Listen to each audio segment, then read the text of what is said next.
آج کا سوال یہ ہے کہ آپ کی زندگی میں وہ کون سی دعا ہے جو آپ نے جب بھی مانگی وہ پوری ہوئی؟ ہمیں کمنٹس میں ضرور بتائیں۔ ایک ایسے کوڈ کا تصور کریں، ایک ایسی چابی کا جو تمام نبیوں نے استعمال کی، ایک ایسا فکرہ جس میں ہر جدید پریشانی، ہر خوف، ہر ذہنی بوجھ سے نجات کا راز چھپا ہو۔ یہ کوئی عام دعا نہیں ہے، بلکہ ایک انقلابی اعلان ہے جو انسان کو ہر قسم کی ذہنی، جذباتی اور روحانی غلامی سے آزاد کر سکتا ہے۔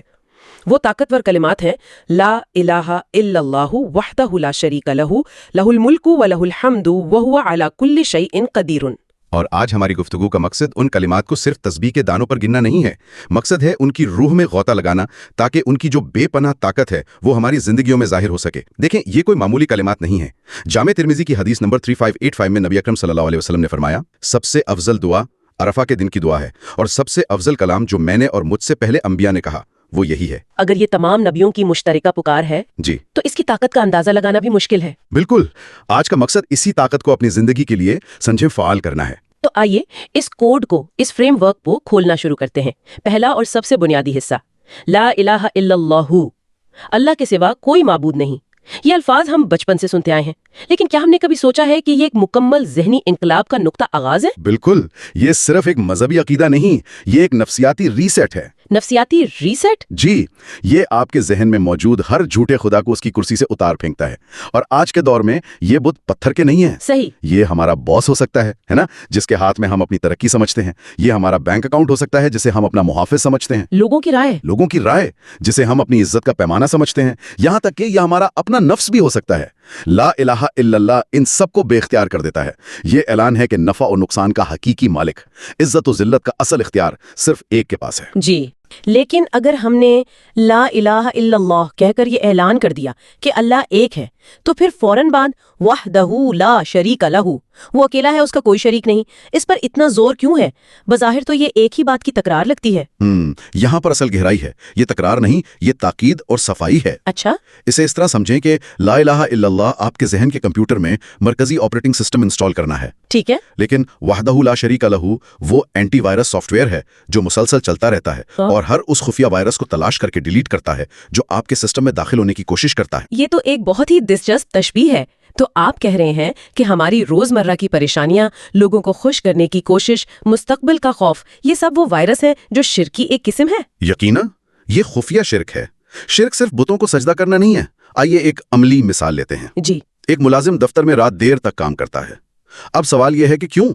کیا وہ کام کے معیار کو بلند کرنے کے لیے ایسا کر رہا ہے جو کہ خود ایک عبادت ہے، یا اس کا واحد مقصد اپنے مینیجر کو خوش کرنا ہے، اس یقین کے ساتھ کہ اس کی ترقی اور رزق کی چابی صرف اس مینیجر کے ہاتھ میں ہے؟ سمجھ گئی۔ جس لمحے اس کی نیت اللہ کی بجائے انسان کی خوشنودی بن گئی، اس نے نادانستگی میں اپنے مینیجر کو اللہ کی صفات میں شریک کر دیا۔ وحدہ لا شریک لہ ہماری نیت پر چلنے والی چھری ہے جو ان تمام شراکت داروں کو کاٹ کر پھینک دیتی ہے۔ یہ قرآن کے اس حکم کی عملی شکل ہے جو سورۃ الانعام سورۃ 6 آیت 163 میں ہے، لا شریک لہ، اس کا کوئی شریک نہیں۔ اس کا کوئی شریک نہیں۔ یہ بات تو روح کو جھنجھوڑ دیتی ہے، اور یہاں ایک بہت ہی تکلیف دہ سوال پیدا ہوتا ہے، اور یہ سوال ہر سننے والے کے لیے ہے کہ وہ خود سے پوچھے۔ ہم زبان سے تو دن میں سینکڑوں بار لا شریک لہ کہتے ہیں، لیکن ہمارے دلوں میں کتنے خفیہ شریک بیٹھے ہیں؟ جب ہمیں ایک گاہک کھو دینے کا خوف ایک نماز قضا ہو جانے کے غم سے زیادہ محسوس ہو، تو کیا یہ اس بات کا ثبوت نہیں کہ ہم نے اپنے کاروبار کو اللہ کا شریک بنا لیا ہے؟ جب لوگوں کی تعریف کی بھوک اللہ کی رضا کی طلب پر غالب آ جائے تو کیا یہ ریاکاری نہیں؟ آپ کی زندگی میں وہ کون سے خفیہ شریک ہیں جن سے آپ لڑ رہے ہیں؟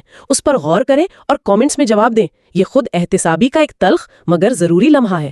اور یہ خود احتسابی ہی اس دعا کی اصل روح ہے، کیونکہ جب انسان ان چھوٹے چھوٹے خداؤں سے خود کو پاک کرتا ہے نا، تبھی وہ اگلے مقام پر پہنچتا ہے، جو کہ ہے لہ الملک، اسی کی بادشاہی ہے۔ جی، لہ الملک۔ اور یہ آج کے دور میں بے چینی اور بے اختیاری کے احساس کا ایک طرح سے براہ راست علاج لگتا ہے۔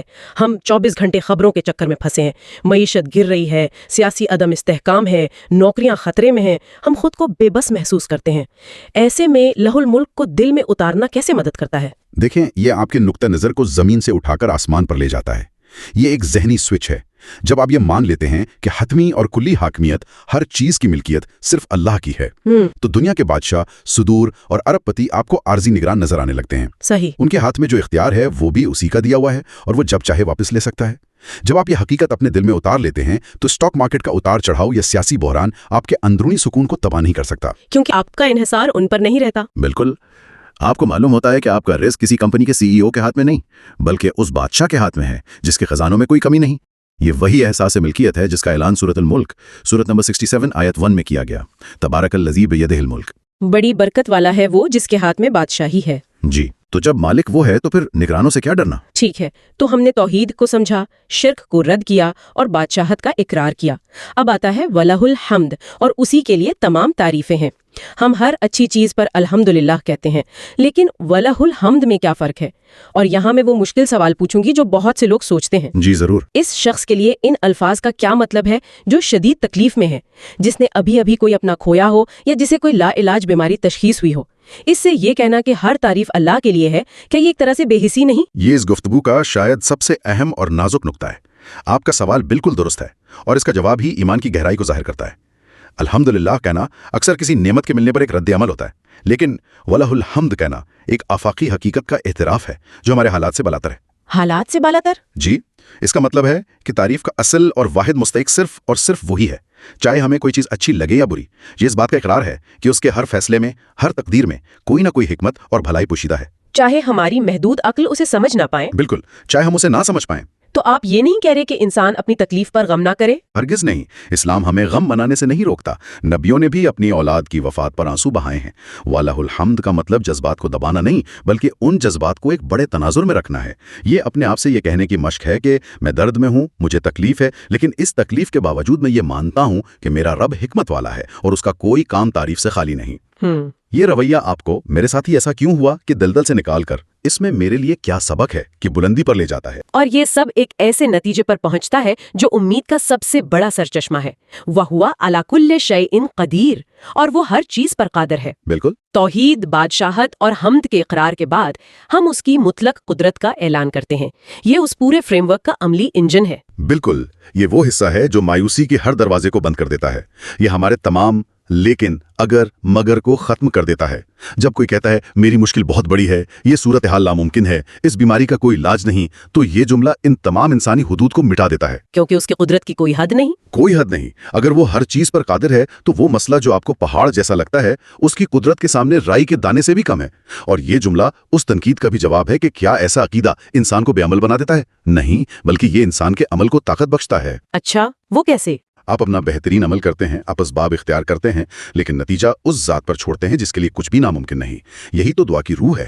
دعا مانگنے سے پہلے یہ اقرار کرنا کہ جس سے مانگا جا رہا ہے اس کی قدرت لامحدود ہے، یہ دعا کی قبولیت کی پہلی شرط ہے۔ جیسا کہ قرآن میں بار بار یاد دلایا گیا، مثلا سورۃ البقرہ سورۃ 2 آیت 20 میں، ان اللہ علی کل شیء قدیر۔ بے شک اللہ ہر چیز پر قادر ہے۔ جی، یہی وہ یقین ہے جو ناممکن کو ممکن بناتا ہے۔ تو ہم نے اس طاقتور کوڈ کے ہر حصے کو کھول کر سمجھ لیا، لیکن یہاں سب سے بڑا خطرہ وہی ہے جس کا ذکر ہم نے شروع میں کیا تھا، جی، اس گہری حقیقت کو تسبیح پر گنی جانے والی ایک بے روح رسم میں تبدیل کر دینا۔ ہم دیکھتے ہیں کہ لوگ ہزاروں بار یہ کلمات پڑھتے ہیں لیکن ان کی زندگی میں کوئی تبدیلی نہیں آتی، ان کے دلوں سے خوف اور غم نہیں جاتا۔ تو اس علم کو عمل میں کیسے بدلا جائے؟ بے سوچے سمجھے ورد سے شعوری اقرار تک کا سفر کیسے طے کیا جائے؟ اس کا طریقہ ان کلمات کو اپنی زندگی کے حالات سے جوڑنا ہے، اسے ایک فعال ذہنی مشق بنانا ہے۔ یعنی سچویشنل اویئرنس کی طرح؟ بالکل۔ جب دفتر میں باس کی وجہ سے خوف محسوس ہو تو فوراً دل میں دہرائیں لہ الملک اور خود کو یاد دلائیں کہ اصل بادشاہ کون ہے۔ جب کوئی کامیابی ملے اور نفس میں تکبر آنے لگے تو فوراً کہیں وَلَهُ الْحَمْدُ اور یاد کریں کہ تعریف کا اصل مستحق کون ہے۔ اور جب کوئی تکلیف پہنچائے؟ جب کوئی آپ کو تکلیف پہنچائے اور بدلے کا خیال آئے تو یاد کریں وَهُوَ عَلَى كُلِّ شَيْءٍ قَدِيرٌ اور معاملہ اس کی سپرد کر دیں جو سب سے زیادہ قدرت والا ہے۔ جب آپ ان کلمات کو اپنی روزمرہ کی سوچوں، فیصلوں اور جذبات کا حصہ بنا لیں گے، تب یہ صرف زبان کا ورد نہیں رہیں گے۔ جی، بلکہ آپ کی شخصیت کا حصہ بن جائیں گے۔ تب تسبیح کا ہر دانہ ایک بے جان موتی نہیں بلکہ ایک شعوری اعلان ہوگا جو آپ کی روح کو مضبوط کرے گا۔ یہ اعلان صرف الفاظ نہیں بلکہ ایک مکمل نظریہ حیات ہے۔ یہ نہ ٹوٹنے والی طاقت، گہرے سکون اور حتمی آزادی کا ذریعہ ہے۔ تو اگلی بار جب یہ کلمات زبان پر آئیں تو انہیں صرف زبان تک محدود نہ رکھا جائے، نہیں، بلکہ انہیں وجود کی گہرائیوں میں گونجنے دیا جائے، ہر لفظ پر توقف کیا جائے اور اس کے معنی کو اپنی زندگی کے کسی نہ کسی پہلو سے جوڑ کر محسوس کیا جائے۔ یہی وہ طریقہ ہے۔ یہی وہ طریقہ ہے جس سے یہ دعا ہماری زندگیوں میں وہ انقلاب برپا کر سکتی ہے جس کا وعدہ کیا گیا ہے۔ اس پروگرام میں قرآنی موضوعات پر جو کچھ بھی بیان کیا جاتا ہے، ہم پوری کوشش کرتے ہیں کہ درست اور محتاط معلومات پیش کریں۔ اگر کوئی غلطی ہو جائے یا کوئی کمی رہ جائے تو اللہ سے دعا ہے کہ وہ ہمیں معاف فرمائے اور درگزر کرے۔ اور یہاں پہ ایک بہت اہم سوال اٹھتا اٹھتا ہے، اگر یہ کلمات واقعی تمام نبیوں کی تعلیمات کا نچوڑ ہیں اور ان میں اتنی طاقت پوشیدہ ہے تو ہم میں سے اکثر کی زندگیوں میں ان کا حقیقی انقلابی اثر نظر کیوں نہیں آتا؟